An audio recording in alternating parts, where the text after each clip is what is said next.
The early morning sun streamed through the grand, arched windows of the University of Pennsylvania's lecture hall, casting a golden glow over the rows of students settling into their seats. Among them sat Barron Trump, his posture composed, his black suit immaculately pressed. Though he rarely sought attention, he commanded it effortlessly whenever he spoke. His reputation as a quiet genius preceded him, but few had witnessed firsthand the extent of his intellect. At the front of the room, Dr. Richard Lawson adjusted his tie before stepping toward the podium. A respected professor of advanced calculus, he was known not only for his intellectual rigor but also for his outspoken ideological stance. His lectures often veered beyond numbers and equations, dipping into broader social critiques, much to the discomfort of some students. Today, however, the tension in the air was more palpable than usual. Instead of the customary mathematical formulas scrawled across the whiteboard, a bold statement had taken their place, redefining academic priorities. A murmur rippled through the hall. Some students exchanged glances, already anticipating what was coming. Others sighed, bracing themselves. Dr. Lawson cleared his throat and began. Mathematics, he declared, while undeniably valuable, must not overshadow the broader issues shaping our society. Numbers exist in a vacuum, but we do not. Our curriculum should reflect that. The atmosphere in the room grew heavier. Some students nodded in agreement, while others shifted uncomfortably in their seats. Among them, Barron Trump remained motionless, his expression unreadable. Then, slowly, he raised his hand. The movement was subtle, yet it commanded attention. Heads turned, and even Dr. Lawson hesitated for a brief moment before acknowledging him. "Yes, Mr. Trump." The professor's tone carried a mix of curiosity and mild irritation. Barron's voice was calm, deliberate. "Professor, most of us enrolled in this course to deepen our understanding of calculus. Would shifting the focus away from mathematics not disadvantage all students, regardless of their background?" A few students exchanged glances. The challenge was polite but firm. Dr. Lawson's expression tightened, his eyes narrowing slightly. "You believe mathematics should remain untouched by the reality of privilege and systemic bias?" Barron met his gaze steadily. "I believe mathematics is one of the few things that remains unbiased. It does not ask for our politics, only our understanding." A near silence fell over the room. Some students sat up straighter, sensing that something significant was about to unfold. Dr. Lawson exhaled through his nose, a thin smile creeping onto his lips, though it lacked true amusement. "Interesting perspective," he said. "Perhaps you'd be willing to put your theory to the test." Without waiting for a response, he turned to the whiteboard and, with practiced ease, began writing out a complex multivariable calculus problem. It was the kind of equation designed to stump even the brightest minds, a challenge not meant to test knowledge, but to humiliate. Capping the marker, Dr. Lawson turned back to Barron. "Since you are so passionate about academic excellence, let's see if you can uphold it." A hush fell over the room. The challenge had been set. Barron Trump did not waver. Without hesitation, he rose from his seat and walked toward the front of the class. His stride was measured, unhurried, as if the weight of the moment barely registered. Reaching the whiteboard, he picked up the marker and studied the equation before him. Behind him, the tension among the students was tangible. Some leaned forward in their seats, others exchanged nervous glances. Even those who had never paid much attention to Barron before now found themselves captivated by the silent battle between student and professor. Dr. Lawson stood off to the side, arms crossed, exuding quiet confidence. He had chosen this equation deliberately. It was beyond the scope of anything he had taught in class, a trap, not a test. "Whenever you're ready, Mr. Trump," he said, his voice laced with condescension. Barron did not answer immediately. Instead, he tilted his head slightly, examining the equation as if it were a puzzle rather than a challenge. The pause stretched just long enough for the murmurs in the room to grow louder. Finally, he turned to face Dr. Lawson. His voice, when he spoke, was even and composed. "I noticed there are multiple approaches to solving this," he said. "Would you prefer I use the standard method?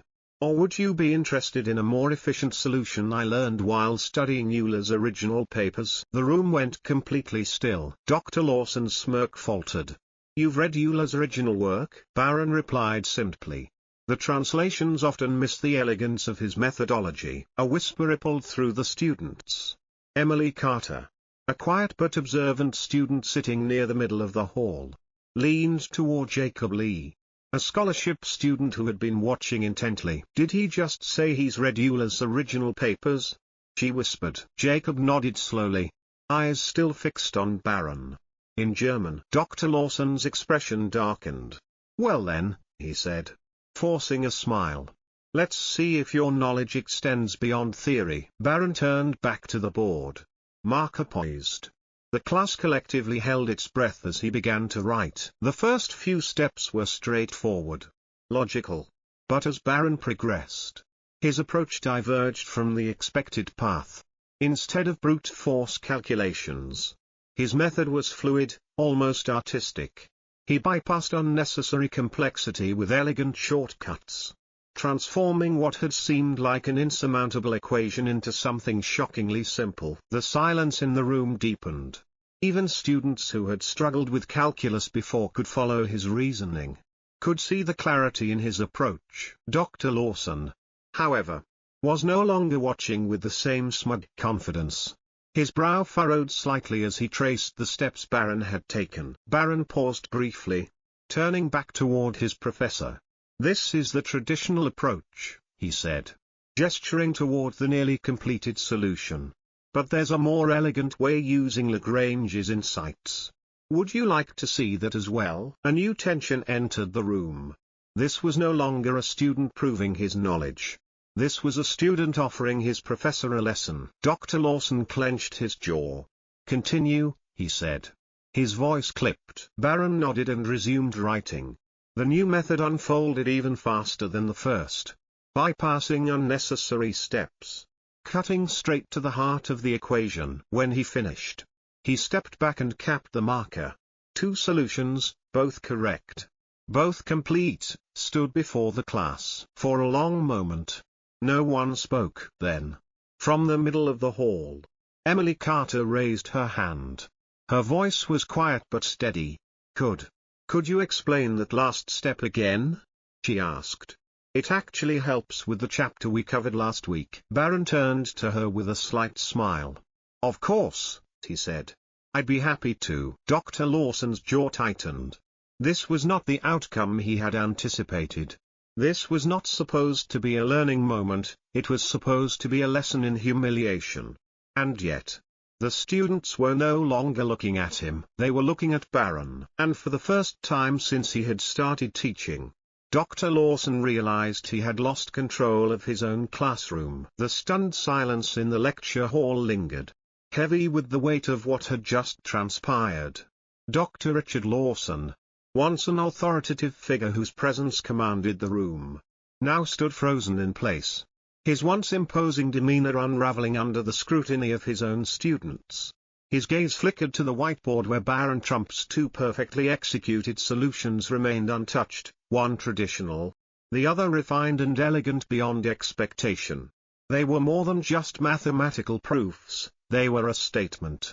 A silent but resounding rebuttal to the professor's intended humiliation. Emily Carter, a diligent student sitting near the middle of the room, darted her eyes between the whiteboard and her notes, as if she had just unlocked a part of calculus that had eluded her before. Beside her, Jacob Lee, a scholarship student who had spent sleepless nights wrestling with these equations, found himself staring at Barron with something akin to admiration. At the front of the room, Dr. Lawson exhaled sharply, his quiet arrogance now wavering between irritation and something deeper, recognition. He had underestimated the student before him. And worse, he had done so publicly. Clearing his throat, he attempted to regain control. "Well," he said, forcing a tight smile. An impressive display. Certainly. But solving an equation doesn't negate the broader discussion of systemic advantages in education. Would you not agree? Mr. Trump? Barron turned. His posture still composed. His tone unwavering. I don't think anyone here is arguing against acknowledging privilege where it exists, Professor, he said evenly. But I do believe that diluting academic rigor does not solve inequality. It only diminishes opportunities for everyone. Murmurs rippled through the room. Some students nodded, while others exchanged cautious glances, waiting for the professor's response. Dr. Lawson's lips pressed into a thin line. And you believe your personal background hasn't afforded you any advantages? He challenged. Barron tilted his head slightly, considering the question. Of course. I've had opportunities others haven't.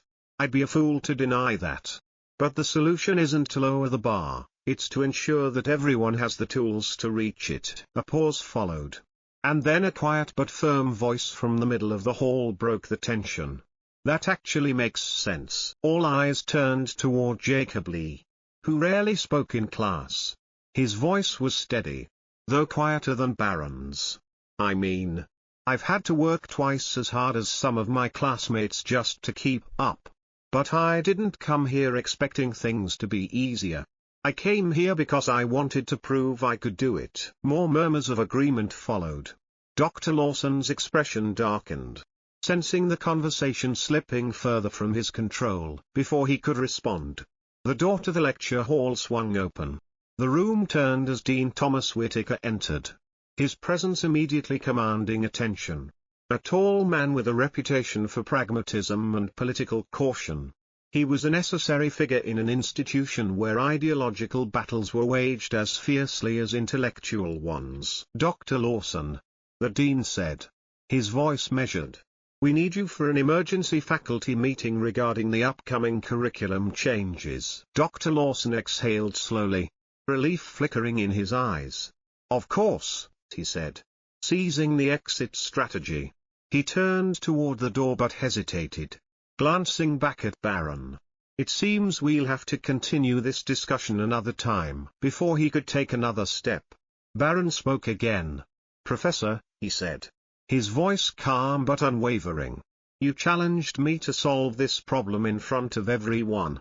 Leaving now would teach an unfortunate lesson about academic integrity. The air in the room shifted. Students exchanged glances, sensing something unprecedented unfolding. Dean Whitaker raised an eyebrow, clearly intrigued. Young man, he said carefully, addressing Barron. Are you suggesting that your professor is avoiding his own challenge? Barron met his gaze without hesitation. I'm simply stating that if academic merit is truly what we value, then it should apply to everyone, professors included. A ripple of whispers spread through the class. Some students reached for their phones, already recording. Dr. Lawson's jaw tightened. And what exactly are you implying? Barron stepped forward, his tone devoid of arrogance yet carrying a weight that was impossible to ignore. That as our professor, you should be able to solve the problem you gave me, he said simply. Unless, of course, the goal was never to test mathematical ability, but to make a point at my expense. The silence was deafening. Dr. Lawson's hands clenched at his sides. His eyes flickered to the whiteboard. He knew the equation he had written. He knew how difficult it was. And he knew, just as his students did, that he could not solve it as quickly or as elegantly as the student he had tried to humiliate. Dean Whitaker folded his arms. Well, Richard, he said, deliberately using the professor's first name, it seems Mr. Trump has issued a rather fair request. Dr. Lawson's face burned with frustration. He glanced around the room, feeling the weight of the students' stares pressing down on him. He could not solve the problem, not in real time, not without preparation, and certainly not under the scrutiny of his own class. Finally, he took a slow breath and set the marker down on the desk.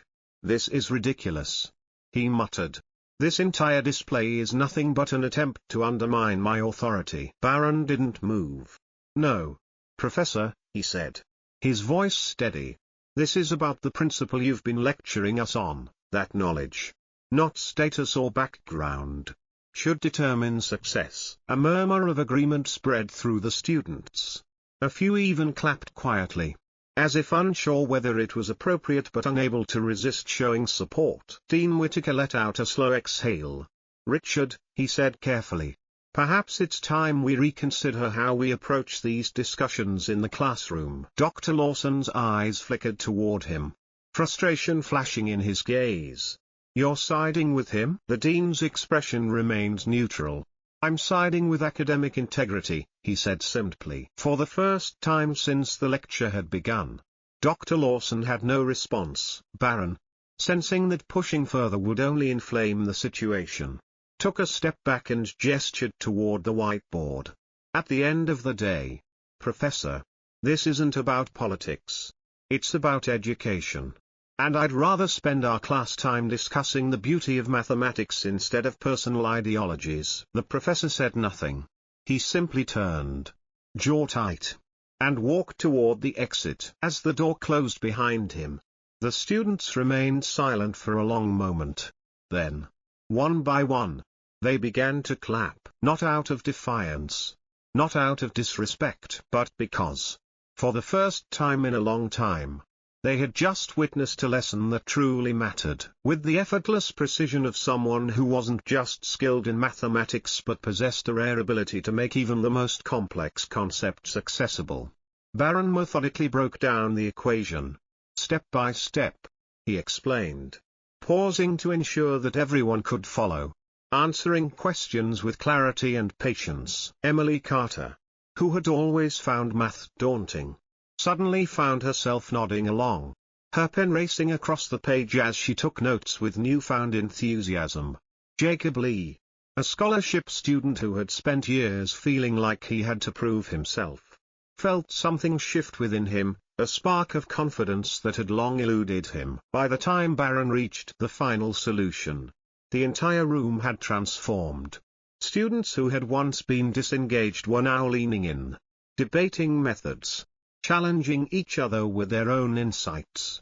Even those who had never cared for mathematics were captivated by the way Barron made the subject come alive. Standing near the back of the room, Dean Thomas Whittaker observed with quiet fascination.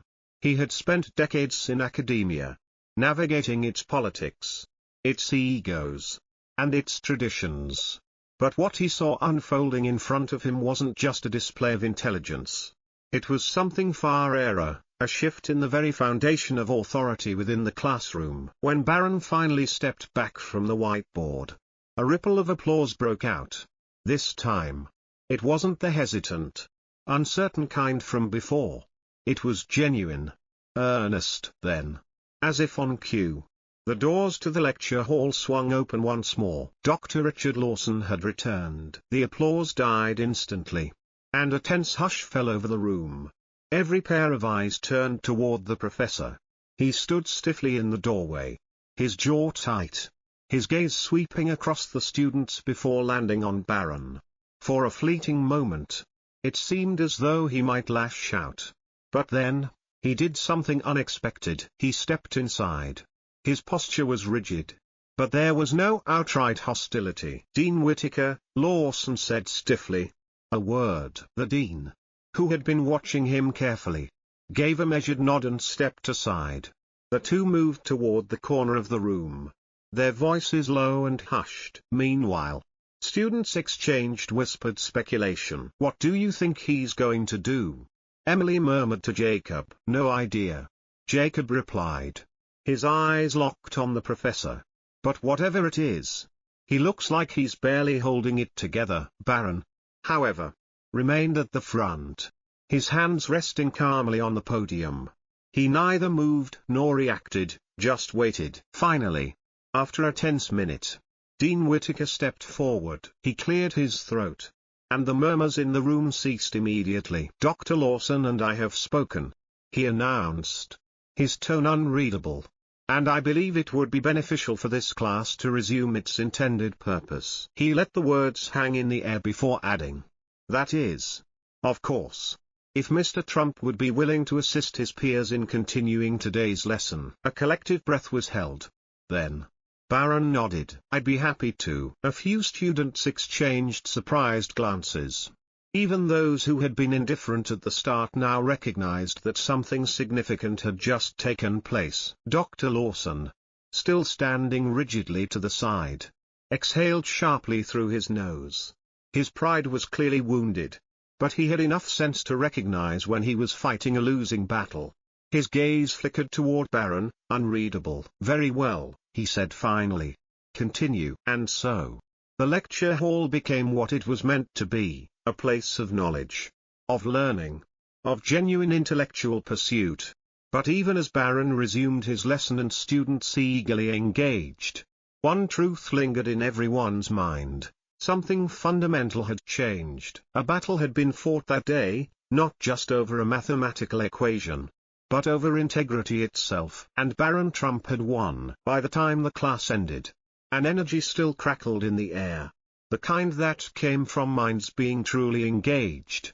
Students lingered, eager to ask Barron more questions, to share insights, to express appreciation. Emily Carter was among the first to approach him. "I think this is the first time I've ever actually understood this material," she admitted, clutching her notebook to her chest. "It just clicked." Barron offered a small, genuine smile. "That's the goal," he said simply. Beside her, Jacob Lee nodded. "Yeah, man," he said. "I was ready to drop this class before today. But now, I actually want to stick with it." Dr. Lawson, who had been quietly packing his belongings, stiffened at those words. Barron, however, didn't acknowledge the tension. Instead, he met Jacob's gaze. "Good," he said. "Because mathematics isn't about who you are or where you come from. It's about understanding. And once you have that, nothing else matters." Jacob let those words sink in before nodding. "Thanks, man." More students trickled forward, some eager to discuss the lesson, others simply wanting to be part of whatever had just unfolded. But just as Barron was preparing to leave, a voice stopped him. "Mr. Trump." Dr. Lawson had finally spoken. The air in the room shifted as the remaining students turned toward the professor. His tone was unreadable, but there was something different in his posture, a subdued tension, a flicker of something not quite defeat but not far from it. Barron met his gaze directly. "Yes, Professor?" For a long moment, Lawson simply studied him, his fingers curling slightly at his side as if wrestling with something unspoken. Then, finally, he exhaled. "You made your point today," he said, his voice measured. Barron said nothing, allowing him to continue. Lawson's eyes flickered toward the whiteboard, where the remnants of Barron's lesson still stood. "You're clearly gifted," he admitted, though the words seemed difficult for him to say. "And I can see that the students respect you." A few students exchanged glances, unsure where this was going. Dr. Lawson turned back to Barron. "But don't mistake this for victory," he said. "Academia isn't just about knowledge. It's about influence, about control. And today, you disrupted that balance." Barron remained still, expression unreadable. Dr. Lawson exhaled, picking up his bag. "You may have won the room today, but don't expect the system to welcome you for it." With that, he turned to leave. But just as he reached the door, Barron spoke. "Professor." Dr. Lawson paused, glancing back. Barron's voice was calm, steady. "The system doesn't determine what we learn," he said. "We do." Lawson said nothing. After a brief pause, he walked out. And the lesson, both in mathematics and something far greater, came to an end.